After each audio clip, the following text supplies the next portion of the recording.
Developed nations should assume burden in addressing climate change, U.S. envoy concedes. The U.S. and other developed countries should assume the majority of the financial burden in addressing climate change issues resulting from global warming, President Joe Biden's climate envoy conceded on Wednesday. Former U.S. Senator John Kerry, Biden's special envoy on climate, told reporters during a press briefing attended by Arab News that the majority of developing countries are the most vulnerable to climate change but have contributed the least to global warming. I think leaders of countries in Africa are 100% legitimate to be upset over the current allocation of funding. I'm upset over it.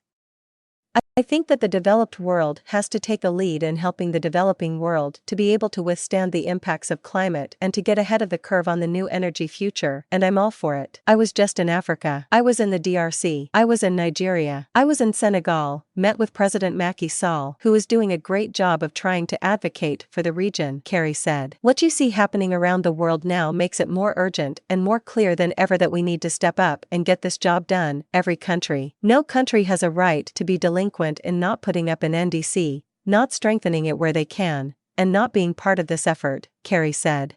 And the scientists tell us that what is happening now, the increased extreme heat, the increased extreme weather, the fires, the floods, the warming of the ocean, the melting of the ice, the extraordinary way in which life is being affected badly by the climate crisis, what we're seeing today is going to get worse unless we address this crisis in a unified, very forward-leaning way. And the answer, and the truth is, that the upside of doing that is so much bigger and better than the downside of not doing things over these next few years. You can't avoid the scientific reality of what's happening with increased emissions. We have to capture emissions. And people in every country in the world should be absolutely adamant about demanding that they get clean air, that their lakes and rivers and streams can have fish and not dry up, and that they're going to be able to produce food in the places their families have produced food for centuries.